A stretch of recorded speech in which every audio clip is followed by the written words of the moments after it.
bakunzi b'urubuga bwa Yesu TV twongeye kubaramutsa bugira kandi turaramukije mu izina ry'umwami wacu Yesu Kristo. Hanyuma turi kumwe n'umushinga ntaye hano umukozi w'Imana kundi Imana. Twagomba abanza twibwire avuga amazina yiwe atwibwire kandi n'abari ko barakurikirana kuri no rubuga bamwumve bumve uwari we. Turamuhaye ikaze. Yego nitwa niyo nkuru Paul senga kwishuri yo kumbizi. Niyo nkuru Leopold. Hanyuma usenga kwishuri yo kumbizi. Nagomba ndakubaze iki kibazo akumbizi wahaje ryari? Muri urugwi maru 1993 turaba mu misozi duhungira ino yatusenga ngaha. Dogira kwijambo tubwire ivy'Imana yagukoreye. Imana yankoreye nagiye ngira inte natingene nko gukambe hongera ingwara y'umutima. Ngena ingwara y'amashiko. Ariko ndashima Imana ko ndiho akomererwa barancako. Hanyuma rero ikindi cyane nayifuza gushinga intahe. Nageze igihe nshikirwa n'indoto.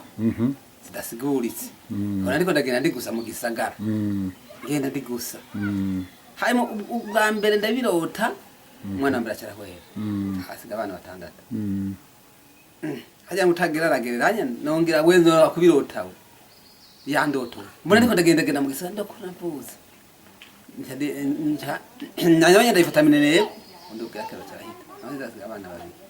Nonga kwirota we. Ntabaza abakozi b'Imana. Gatatu.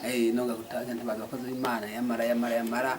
Hacyaka kimbangamiye byabaye ku bwa mbere n'ubwa kane kwa gatatu none nonge kurota ariko ndagenda ndi gusa none mumfashe abakozi b'Imana mumfashe muri iki cyago kigaramira ugo gwanje ndashima Imana abakozi b'Imana baramfashe barasenga ico gihe umugenzi yaciye atemba ni moto temje ni moto rero baci bagonga impene kirapana bacyarakuka iyo mpene yamubereye incungu yego Imana yeko ndiho n'ubu nyene irongera nyene yandoti iragaruka we yendoti rambagamiye cyane ngiragaruka ngorota ndiko ndagenda ndi gusa nane ngandituza babana cyane Imana ni wangirira neza zotanga amashimwe ubwa mbere nagize icago ndagura itongo nguzi itongo uwo tubiguza ari indenganya ndasemese Imana niwa ari gitanda cyashaje cyagiye amakabakoze niwa mfasha kutagitanze cyakoze Imana nagitanze mu nyuma kandi nongera we biranshikira ndavuga nti ni wamfasha zotanye zibiri ziseze nazo nini ndiko ndayikoresha Imana yako nagiye ngenda n'ubumuga maze imyaka myinshi ngenda n'ubumuga ariko uracari ariko ndiho abakomeye bigo barandenga yego ibyo ndabishimira Imana keshi ivy'ubupfumu nabiciyemo ndabivamwo aho nyene waragiye mu bapfumu kataramenya Imana cyangwa umugore ndataratera narabikoreramwo ariko Imana iragutabara twakanya n'inzoga ariko byose ndateba aho tuwe Imana tugiye neza mu kwima tukarokoka ndabivamwo inzoga turaziheba ubu warakijwe ntabwo tabe nagigeze ndariheba ni gitangaza Imana yagukoreye igitangaza bya miti turabiheba niyo umunsi ngwaye niturabasenze abana bose bagiye bapfa twaye mu mapfumu bose bagwe kwa muganga kwigihe cyari gishitse naho bakumupfumu rapfa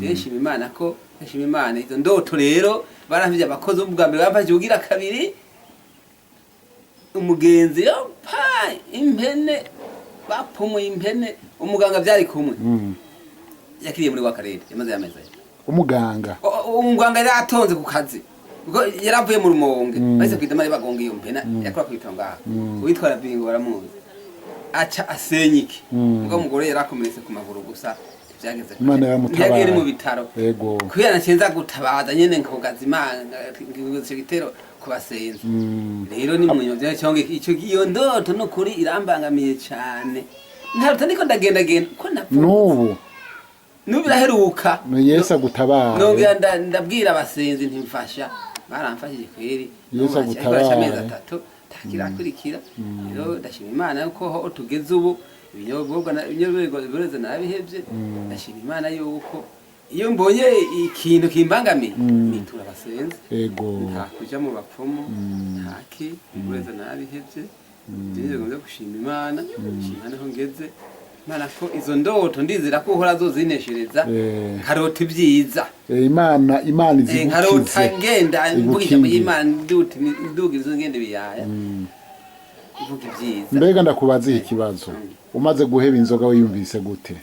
Numvise amahoro ahubwo numvise amahoro ko abantu bageze ngaho ni wacu abantu banywa inzoga barageramiwe cyane n'abariko barapfa ugasanga umuntu ariko arya umusinya mu ibara bariko arakumva kubera inzoga ntabasha no kuva hasi kamaragwana kama mu manza ariko yitanywe inzoga wibireho amahoro yego nawe ugira ibibazo ntibyongora no mu mwanzo nabyo birarenze ego murakoze kuvuga nibyo ndashima Imana ko Imana yagi ntabwo izo ndoto maze kumenya ko maze kundoto nama menya ko ari icago kingeramiye kaca nitura base. Urakoze cyane urakoze muvyeyi rero nagomba ndagusabe utanga impanuro ku bandi bakinywa bakiri imboregwa n'abarembejwe n'indwara ubaremeshe. Icyambere na mbere ndavuga ko abantu bakinywa inzoga boziheba nta mahoro arimo umuntu araborega ugasanga umuntu ariko ariyonona ko umuntu ariko arashwana kakado kakagutoka atacyo muvuganya atacyo mupfuye